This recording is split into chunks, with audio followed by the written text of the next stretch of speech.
Hi there, and welcome to Axelbank Reports History and Today. Conversations with America's top nonfiction authors and why their books matter right now. I'm Evan Axelbank, and today we're going to speak with Matthew Algeo, the author of The President is a Sick Man, wherein the supposedly virtuous Grover Cleveland survives a secret surgery at sea and vilifies the courageous newspaperman who dared to expose the truth. He's written 6 books. He considers himself an unlicensed historian. He lives in Bosnia. This is not our only book with the longest. This is not only the book with the longest subtitle. It's also easily our longest range interview. So that's exciting too. Thanks so much for being here, Matthew. You're welcome, Evan. I'm glad to be here. Before we start our interview, I do want to invite listeners to our Patreon page to ask for your support in keeping the show going. Go to patreon.com/AxelbankHistory. We're going to donate part of your contributions to a charity for children's literacy. Okay, Grover Cleveland. He is the answer to the quintessential trivia question of the American presidency, being the only one to serve 2 non-consecutive terms. He's number 22 and number 24. But until I read Matt's book back in 2011, I didn't know that Cleveland had a secret surgery on a boat to remove cancer. And so I started hearing echoes of Cleveland's story when President Trump had to be taken to Walter Reed for treatment for coronavirus. Now, unlike in 2020, in 1893, there were no live TV feeds from the White House. All of America couldn't watch Grover Cleveland being taken away. You say, Matthew, it was a brazen political cover-up that was as diabolical as Watergate, but also, you say, infinitely more successful. So, before we tell the story of what happened, how long did it take for this surgery, the details of it, to be leaked? Actually, the surgery itself took place in July of 1893. And the full story didn't become known until 1917. This was after Grover Cleveland had already passed away, of course. And one of the doctors, who was very old, finally published the full account of what happened on that boat in 1893. The doctor, William Williams Keene, very, very famous doctor from Philadelphia, chose to publish his account, however, in the Saturday Evening Post, and not a major medical journal, which was kind of an interesting decision on his part. But yeah, so the surgery takes place in 1893. Grover wants to keep it a secret, and he really did succeed until 1917. Now, for those of us who are, all of us are now 100 years in the future. You hear 1893 to 1917, and you might think, well, that's not that long because we don't, we have the compression of time, and it's like sort of all in this proverbial past. But that's 24 years where people sat on this. Yeah, so don't make me do the math here. What you're talking back to like 1996, if something had happened and then the truth had come out.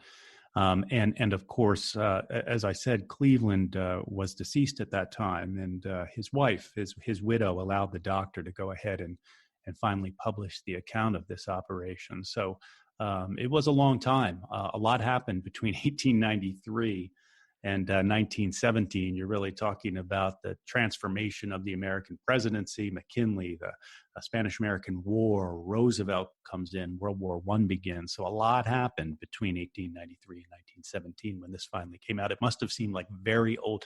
I think it seemed like a long time ago to the people in 1917 when this came out. That reminds me of Gerald Ford telling Thomas DeFrank to write it when I'm gone, and that was the title of Tom DeFrank's book. All right. So who was Stephen Grover Cleveland? That's another thing I didn't realize, that Grover Cleveland had a first name, that was his middle name.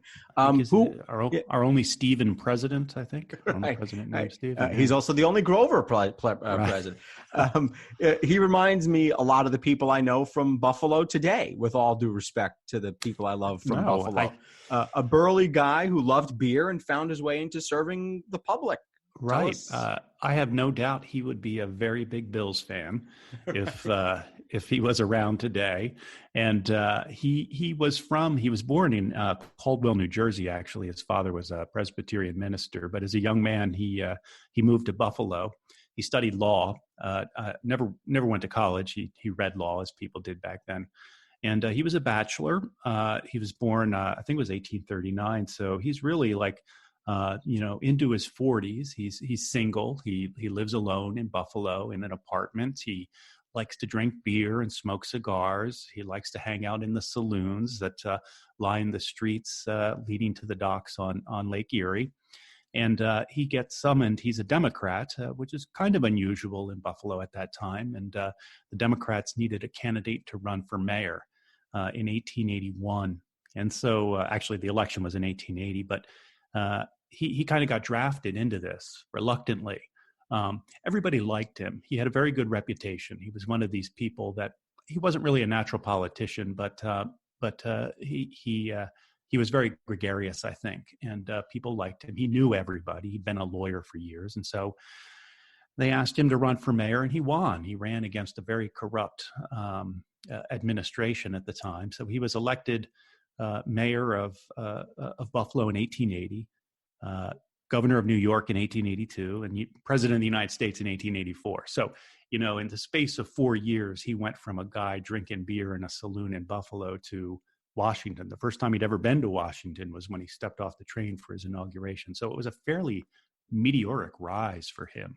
I guess other than Lincoln, although Lincoln, of course, had a national reputation that he developed from being in the media and his speeches and whatever else. But this is a rapid rise. I mean, it reminds me a little bit of Wilson going from university president to governor to president.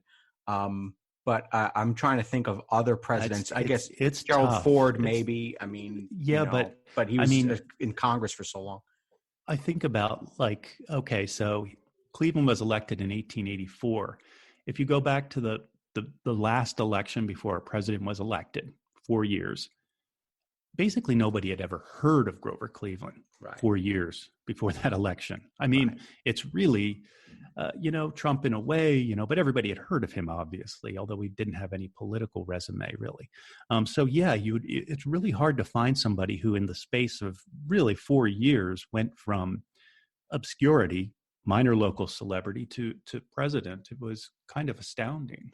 He is also the second, I believe, governor of New York to become president. You had Van Buren, and then Cleveland, and then you have the two Roosevelts. Yeah. Right? Is that about right? Yeah. And it's also interesting. Arthur?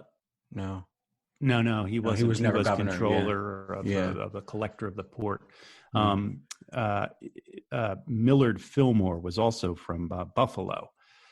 So he was president, of course, in 1840s and 1850s. And so an interesting overlapping of how Grover apparently would cross paths occasionally with old Millard in Buffalo. And, nobody would have ever believed that, Grover Cleveland would someday occupy the same position that Millard Fillmore did.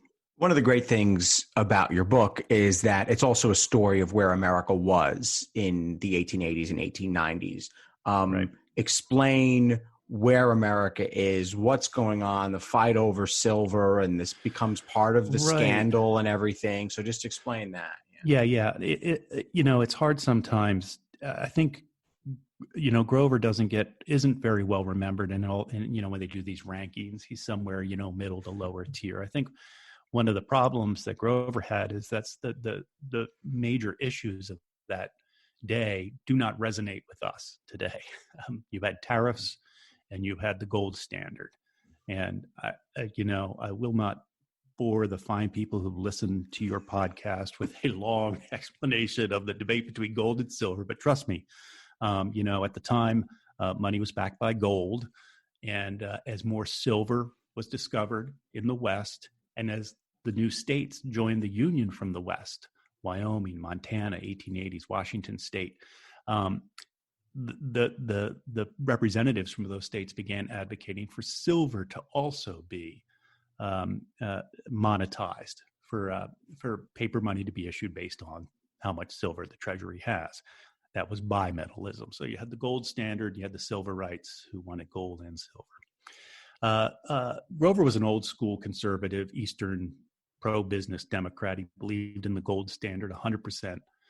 And he was able really to win the support, and he won New York State when he when he won election in 1884, which was sort of like the swing state to win at the time, partly because of his very, pro-business stand, pro-gold stand.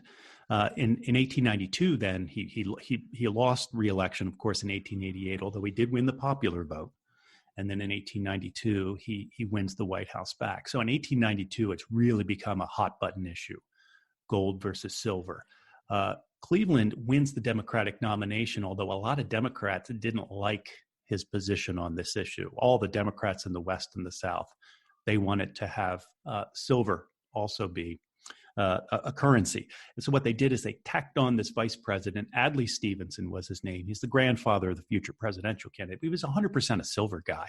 He was a guy from Illinois. He was silver. So in a way, it would be like today having the president is pro-choice, but to sort of, balance the ticket, they have a pro-life vice president. I mean, really, Cleveland and Stevenson are diametrically opposed on the one major issue of the day in 1892. And so this became a problem when Cleveland discovers that he has cancer and he needs to have this operation. And oh my God, if I die, Stevenson's going to become president. What's going to happen? Another big difference of the 1880s and 90s and today is that in the last 24 years or so, or 28 years really, we've seen the presidency flip back and forth numerous times between the parties. We've we've basically alternated Bush, Clinton, Obama, Bush, Clinton, Bush, Obama, Trump, and now Biden.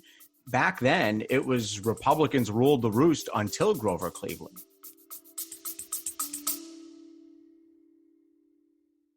Baking from our childhoods just sticks in the memory, doesn't it? We never set off on holiday without piles of Tupperware. And there'd always be Bakewell slice, flapjacks, and tray-baked scones in the boot. Do you not do that, Lisa? No.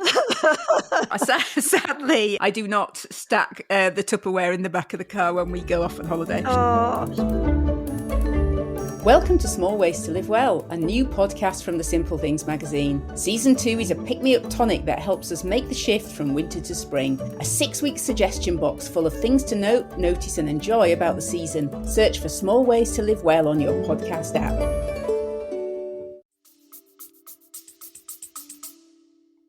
Right. So basically, I mean, between the Civil War and World War I, Grover Cleveland's your only Democratic president. After Lincoln was assassinated, then Johnson, who identified, I guess, as a Democrat Republican, but after Johnson, it's not until Wilson that we have another Democratic president besides Grover Cleveland. So this also added a tremendous weight to Cleveland because at the time, huge patronage. I mean, he had 5,000 postmasters he had to assign.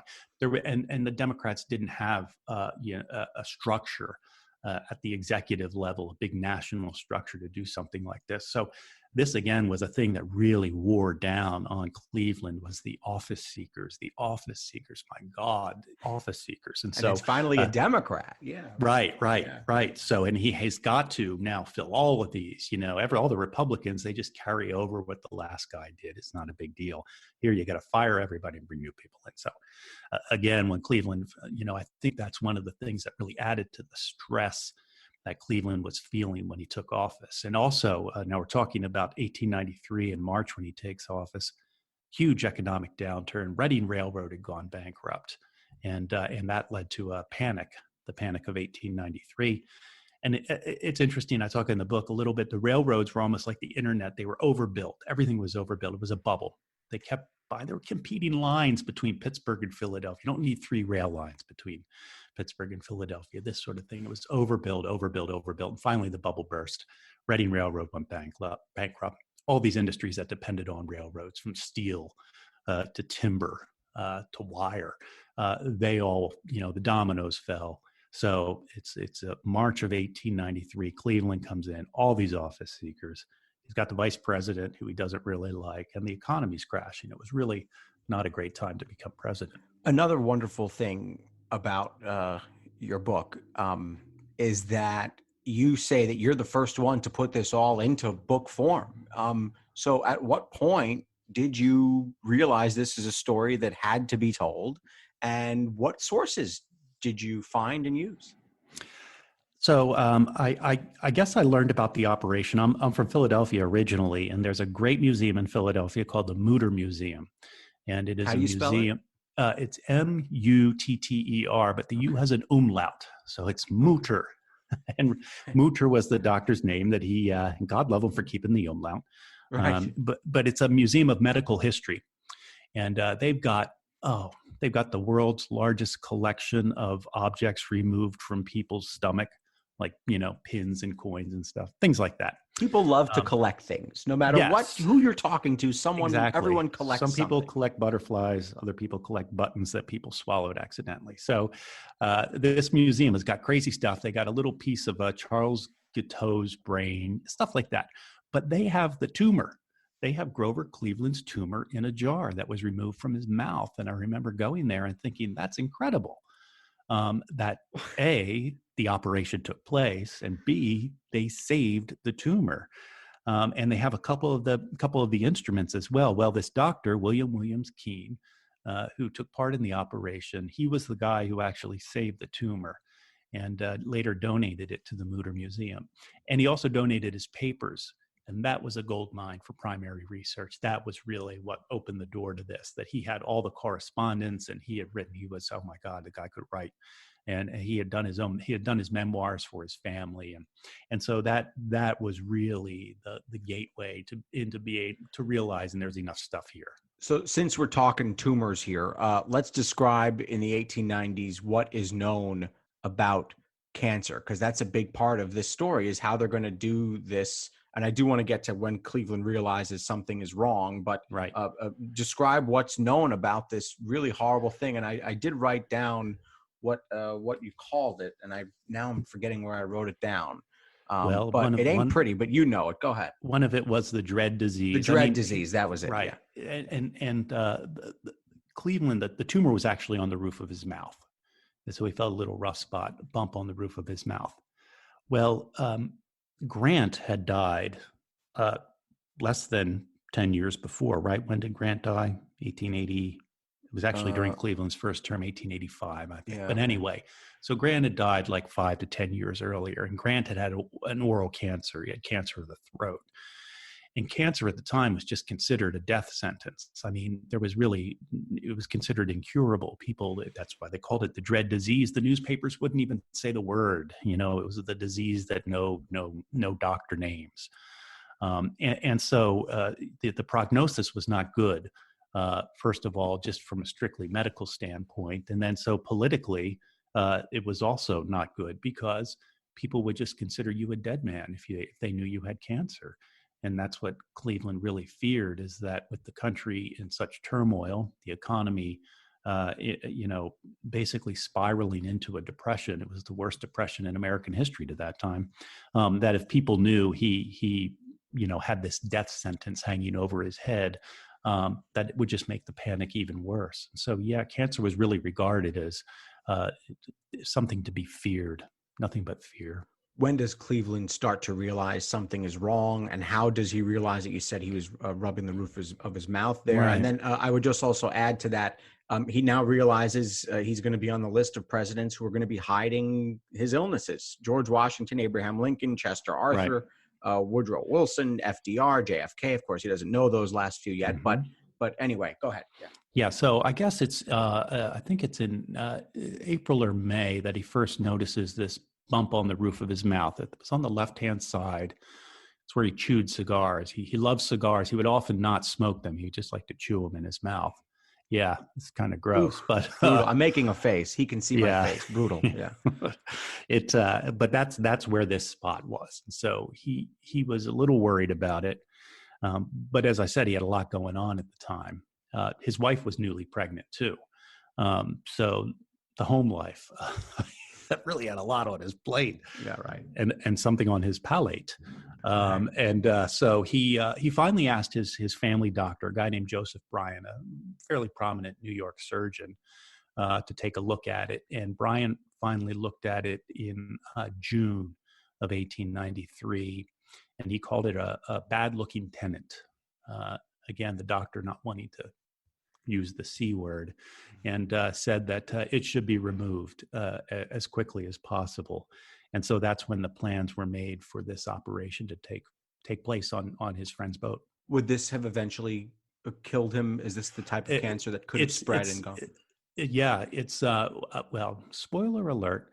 The kind of cancer he had, and I go into it in the book, and I majored in folklore, so my medical knowledge is not very keen. Well, I majored in journalism, so maybe. Right. So between the two of us, we'll get this diagnosed. No doctors here. They actually, since the tumor had been saved in the 1980s, there were doctors at Jefferson Medical College in Philadelphia who asked to examine the tumor and find out what it was. And then they actually found out it's called varicose carcinoma. It's a very slow growing and generally doesn't metastasize. But of course, if it continues to grow in the mouth, it would eventually kill you because you wouldn't be able to eat, you wouldn't be able to breathe. So it had to be removed no matter what. I think it was less deadly than they knew at the time, but generally it's accepted the treatment they did is what you would have to do today. It would have to be radical surgery to get it out. So the decision is made. We're going to take them to a boat. Basically, you describe it in the book. There's a bunch of people sitting around one night, and they basically figure out, hey, we got to take them to the Oneida, it was called, right? So yeah, Oneida was the name of the yacht that his friend E.C. Benedict owned. And what they did is Cleveland decided first and foremost he wanted to keep the thing secret. Didn't want the public to know. Didn't want his vice president to know. So where are you going to have the operation if you're going to do it in secret? Well, you can't really do it at the White House. Well, he had a summer home up on Cape Cod on Buzzards Bay, and he often went there in the summer to fish. And at the time, it wasn't unusual for the president to leave Washington for 4 weeks in the summer. I mean, everybody left Washington in the summer. It was miserable. So the plan was that the cover story would be he's just going to take the boat, his friend's yacht, up to Buzzards Bay to do some fishing. They recruited a team, I think it was 6 doctors altogether to do the operation. They told the crew of the boat that he just needed to have some dental work done and that the fresh sea air was beneficial to him. And so on July 1st... Lying by omission. Yeah. I guess it's dental work. Okay. Yeah. Right. And and then when it came out later that, this reporter learned about it and reported the truth, and Cleveland's spokesperson basically said, well, he had 2 teeth removed. Well, he did. They just didn't mention the rest of the jaw. The rest of the mouth came out also. Technically, he was not lying. Right. So the operation takes place July 1st, beautiful, clear day. So real quick, so I just want to stop you because this was a great moment in the book.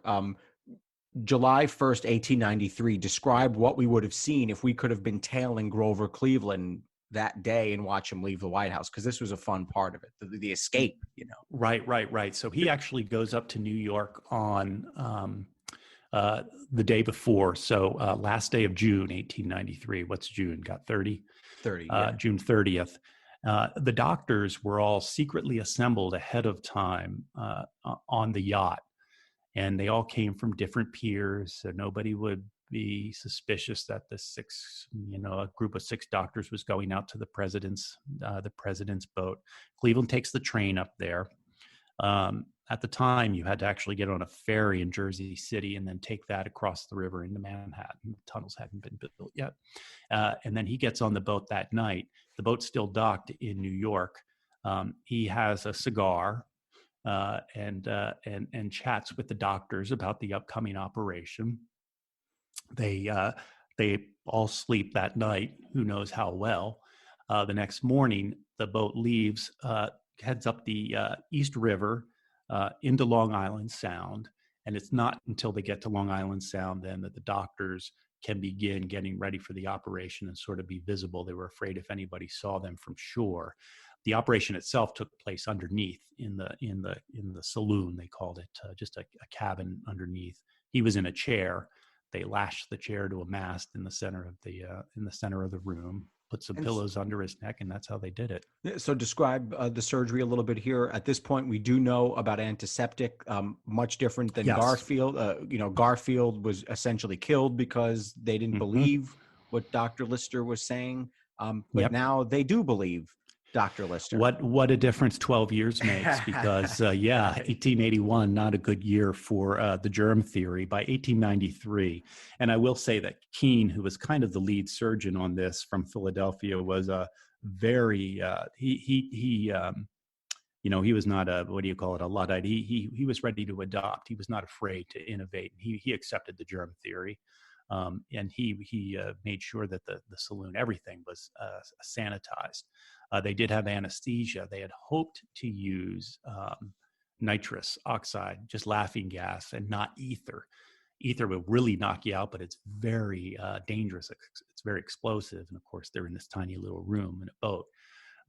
But it didn't, the nitrous didn't knock out Grover enough, so they had to use the ether, and that's what really put him under. And then they did the operation. I think it was only, it was like an hour. Yeah. Yeah. About an hour. Yeah. And they took out upper left palate, a couple teeth, a little piece of the jawbone. So describe how they did it. Did they had instruments and they literally that scooping. I remember you describing the scooping. Yeah. They had like the gelatinous stuff. Grover was very adamant that his mustache not be tampered with. So he was very famous for his walrus mustache. And so he didn't want that. And obviously no external scars. You can't be cutting in. So they were able to actually reach into his mouth and then sort of cut away the cheek on the inside there. And then they were able to operate completely within the mouth. They had a bone cutting instrument. They had electrical instruments. And they used this cheek retractor and the bone cutter, and then there was a large mass that they saw once they took out the palate that they scooped out as well. And so that's the most of the stuff that is on display at the museum. That's the size. Sort of the size. Golf ball. I should have smaller. Yeah, a little smaller than that.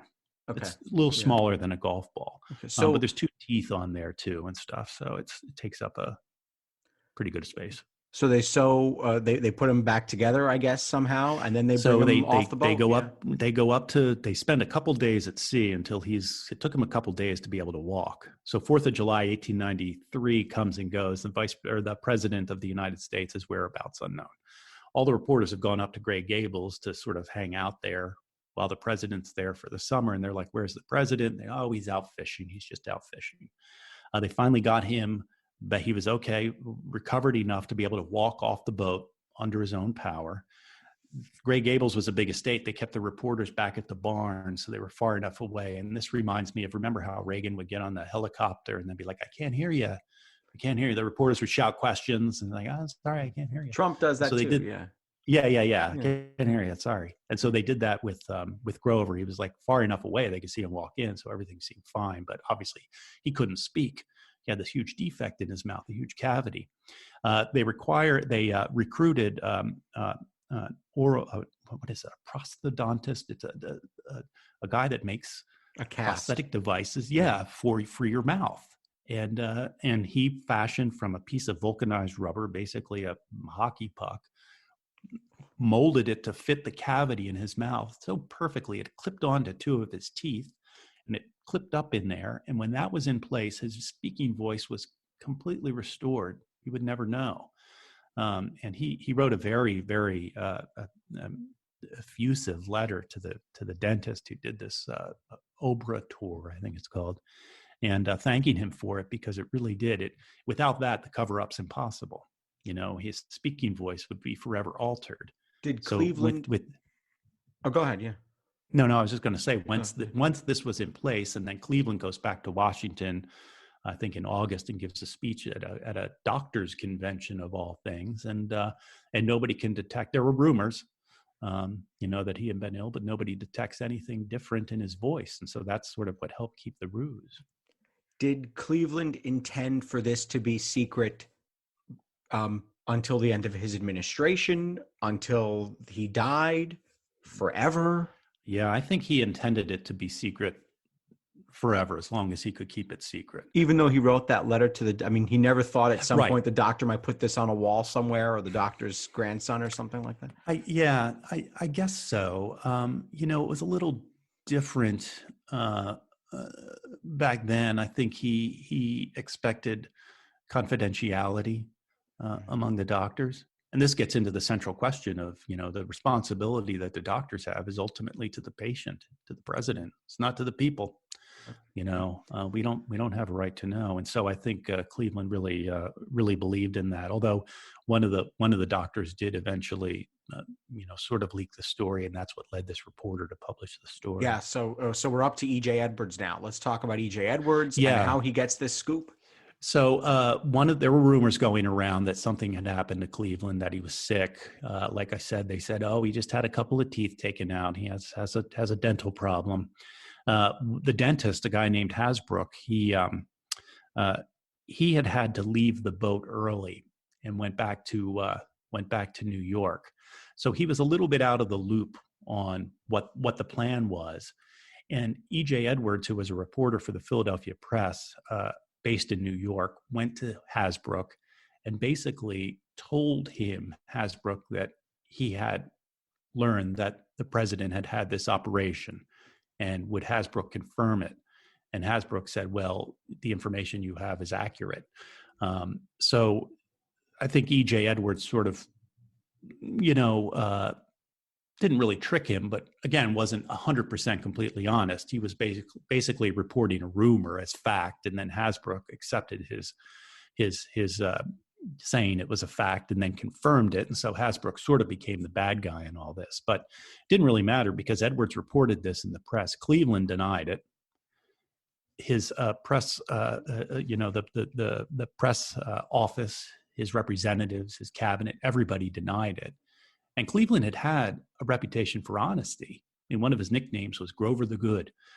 He was known to be honest in his first campaign. The famous story where it came out that he had fathered an illegitimate child, and when he learned this, he wired his friends back in Buffalo, tell the truth. And the fact that he had fessed up to this won him, I think, more points than the indiscretion cost him.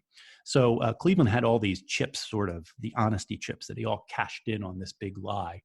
And they said Edwards, who was a very respected reporter, was a cancer faker, and he worked for a Republican newspaper, and he couldn't be trusted, et cetera, et cetera. And so that's how they kept it secret. And the second half of the book's title, or I guess the subtitle of your book, is Wherein the supposedly virtuous Grover Cleveland survives a secret surgery at sea and vilifies the courageous newspaperman who dared expose the truth. Yeah. This is fake news. Explain how far they go in blackballing this guy. Yeah, you have to be careful. Say, well, it wasn't that different back then, but it really, in some ways, it wasn't. The media was very divided in the 1880s and 1890s. I mean, newspapers were blatantly partisan. They were either Republican or Democrat. I mean, some newspapers are still called the Republican or the Democrat. I mean, they weren't hiding it. You knew. I mean, you bought the paper that you wanted to read, just like you watch Fox News or MSNBC. I mean, you bought the Philadelphia Press if you wanted the Republican point of view. You bought the Philadelphia Times if you wanted the Democrat. Philadelphia Times was owned by a guy who was McClure was his name, and he was a friend of Cleveland, and he really took the lead in vilifying E.J. Edwards, the reporter for the Philadelphia Press, a competing paper, who had reported that Cleveland had this surgery. They printed editorial cartoons, depicting an organ grinder, and he's the monkey just doing the bidding of the Republicans, that sort of thing. And so they mocked him, they discredited him. Edwards went on to have a career. He actually was a correspondent at the end of his life for the Wall Street Journal right after it began. He sort of carved out a niche in business news after that, but it really hung over his career for the rest of his career that they called him a faker. Did he stick to the story? And he must have felt vindicated in 1917. He did, and that's one of the reasons that Keene, the doctor, a good Baptist, he was always felt guilty that Edwards, the newspaper reporter, had been so vilified, and so that was one of the reasons that Keene wanted to finally publish the truth in 1917. Edwards was still alive, and he was very gratified. In fact, he wrote a letter to Keene thanking him for this splendid vindication, which was the original title of the book, Splendid Vindication. And the headline of the newspaper that you put in the book is the president is a very sick man, which is a little different. A little bit different, but pretty close. Yeah. So let me ask, how should history judge Grover Cleveland, and how much of a role should this episode play in it? And how did his presidency go? And I'll just say one thing about that. The one thing I knew of Grover Cleveland, other than the non-consecutive terms, is as a kid growing up in New York, you'd go down the New Jersey Turnpike and there was a rest stop named after Grover Cleveland. Does he deserve more than that?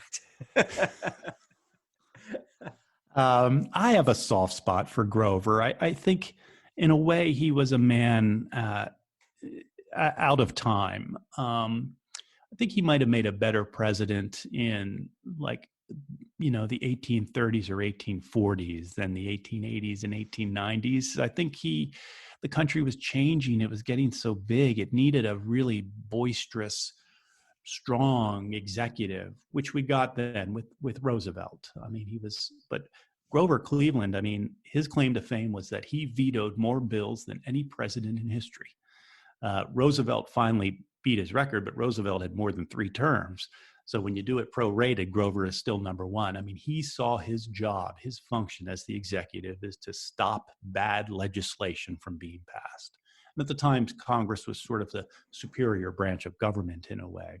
And so in this way, he was a genuine conservative, I think, with a small c. He saw his job as really kind of a caretaker managing, not really leading. But the Times, I think, demanded more leadership than he was willing to give. The Pullman strike comes in then in 1894, terrible strike in Chicago, and he really, I think the operation, they said it changed his mood. He had a much shorter temper, and I just think it was a bad time to be president, between the economic problems, labor strife. Then he gets this cancer. I don't think he really had a chance in that second term to do much. I think he was glad when it was over. What does this all say about how presidents must be watched?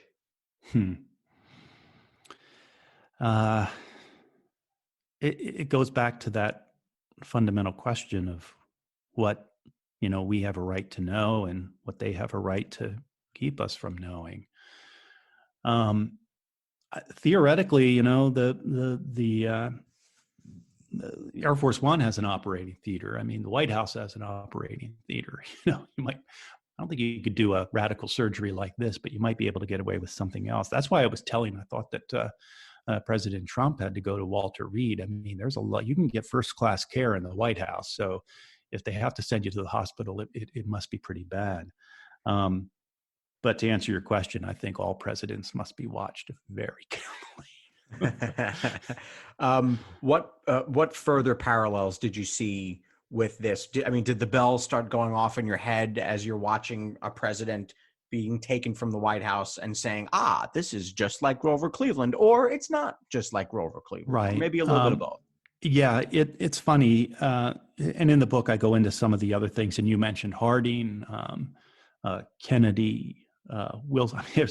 It's almost as many presidents have had medical cover-ups that have not had them. Eisenhower had, of course, a pretty serious heart attack or even a minor stroke. And presidents are loath to appear weak. It's this thing. They just don't. It's one of this, vestiges of sort of 19th century masculinity that there could never be.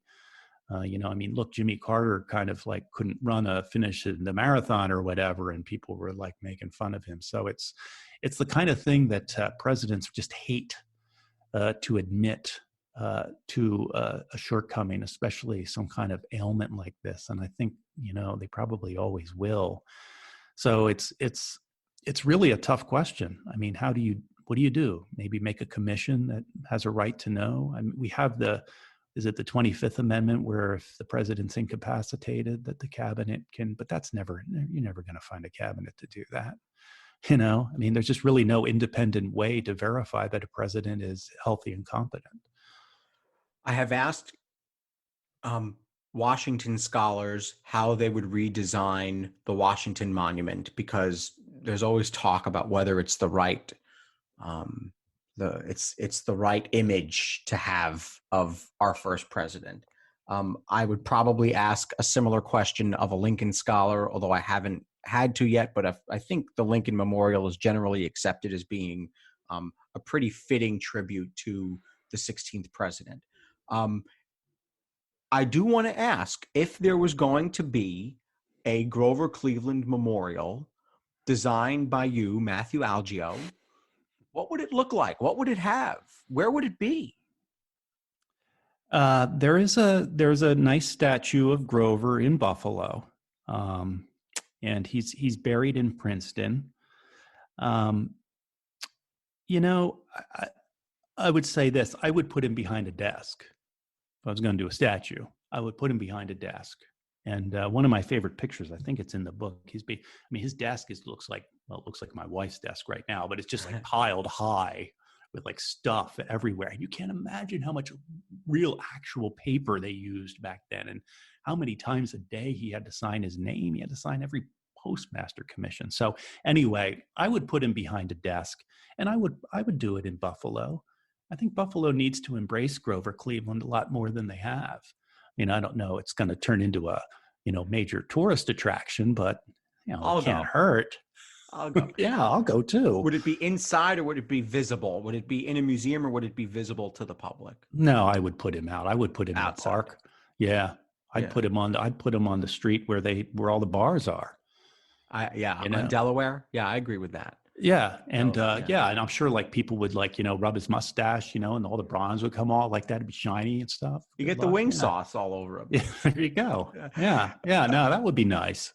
Matthew Algeo, the author of they did the commemorative gold dollar coins at the Mint. They had a presidential series where they did all the presidents, and so he deserves to be in gold. Yeah, well, yes, of course. Yeah, which are gold on one side, silver on the other. But I did. They're actually not gold, of course. Yeah, they're just gold colored. But I stocked up on so many of these Grover Cleveland coins when they came out, because I'm like, oh, this would be great to give them away. So it's been like now 10 or 15 years. I'm still giving them to kids on Halloween. I have the world's largest supply of the only Grover Cleveland coin there is. Oh, but he was on the $20 bill for a while. And my wife one year for Christmas got me a Grover Cleveland $20 bill, like in the 19-teens and 20s. Are they expensive to get? Can you, or is it? They're not. They're less. It's like $50, I think. You get them at $20. I was going to wrap it up, but I just thought of another question. Is he a prototype that small C conservatives could follow today? Yeah, you see him cited a lot. As I'm sure you have Grover Cleveland on your Google News alert, like most patriotic Americans, but I'm surprised how often I see articles, in the National Review. A lot of times the people talk about a lot of small C conservatives regard Grover Cleveland as a great president, and in some ways the last great president. His job, like I said, was to veto bills to keep Congress from passing bad legislation, and that sort of epitomizes true conservatism. Matthew Algeo, the author of The President is a Sick Man, wherein the supposedly virtuous Grover Cleveland survives a secret surgery at sea and vilifies the courageous newspaperman who dared expose the truth. Thank you so much for joining us, Matthew. You're welcome, Evan. I enjoyed it. Certainly check out that book and his others on Harry Truman and Bobby Kennedy, and also his website, which is malgeo.net. He's active on Twitter at @malgeo. I do want to invite listeners to our Patreon page to ask for your support in keeping the show going. Go to patreon.com/AxelBankHistory. We're going to donate part of your contributions to a charity for children's literacy. And thank you for listening to Axel Bank Reports, History and Today, conversations with America's top nonfiction authors and why their books matter right now. Be sure to check us out on Facebook, Twitter, and Instagram. at Axelbank History. We update those with clips from the show, guest announcements, and book recommendations. We'll see you next time. Thanks.